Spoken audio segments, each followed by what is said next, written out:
السلام علیکم ویورز، امید ہے کہ آپ سب خیریت سے ہوں گے۔ آج ہم آپ کو مسلسل 7ویں سال جو ہیپینس رپورٹ میں دنیا کا سب سے خوش ملک قرار دیا گیا ہے اس کے بارے میں انفارمیشن اور دلچسپ حقائق اور اس کی ہسٹری کے بارے میں انفارمیشن دیں گے۔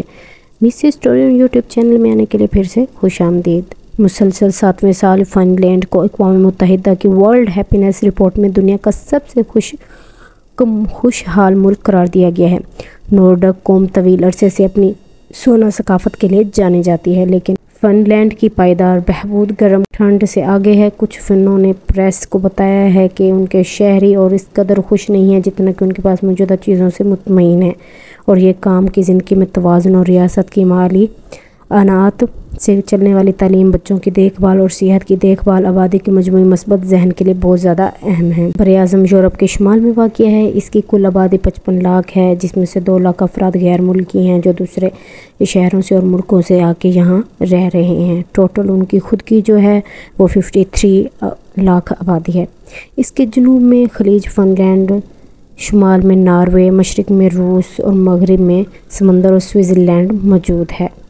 اس کی سب سے مشہور یہ ہے کہ ان کا جو پرچم کا ہے وہ بھی بہت زیادہ، اس کے جو نشان ہے وہ بھی پوری دنیا میں مشہور ہے۔ اس کا سب سے اسپیشلسٹی فن لینڈ شہر کی یہ ہے، ملک کی یہ ہے کہ ان کا جھنڈا جو ہے وہ سب سے نمایاں ہے، اور باقی اس کا جو نشان ہے وہ بھی پوری دنیا میں مشہور ہے۔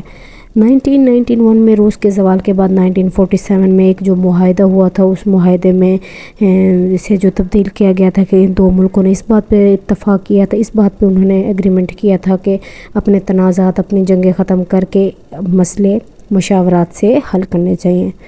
روس کے لیے ہوئے علاقوں سے 4.5 لاکھ پناہ گزینوں نے فن لینڈ کی معیشت پر اضافی بوجھ پڑا، تاہم فن لینڈ نے آہستگی کے ساتھ اس مسئلے کو سنبھالا کیونکہ ان کی خود کی ترقی پیچھے جا رہی تھی، لیکن آہستہ آہستہ انہوں نے اپنی معیشت بہت تیزی سے ترقی کی، اور آج کل وہ بہت زیادہ اچھے اور ہیپینس ورلڈ ریکارڈ میں آتے ہیں، اور جس میں انہوں نے اپنی بے روزگاری بھی ختم کر لی، اور اب تک لیکن اس صدی کے اختتام تک فن لینڈ اپنے آپ کو سنبھالا اور اب تک ایک خوشحال ملک قرار پایا ہے۔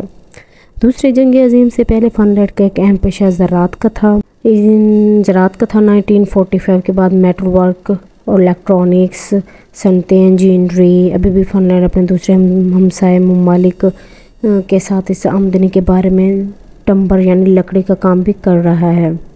1950 میں فن لینڈ نے یورپی یونین میں شمولیت اختیار کی۔ 2002 میں فنی مارک کا استعمال کر کے اس کے دوران انہوں نے تارجا ہالونین کے 6 سال کی مدت کے لیے ملک کی پہلی خاتون صدر منتخب کیا گیا تھا۔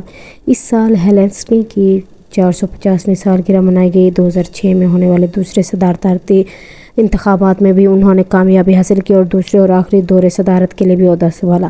آج فن لینڈ کی آبادی 56 لاکھ ہے، اور فن لینڈ جو کہ اپنے بہت زیادہ اپنی ہر چیز کی وجہ سے مشہور پایا جاتا ہے۔ فن لینڈ کی خوبصورتی، پہاڑ اور پوری دنیا میں جو مشہور پائے جاتے ہیں۔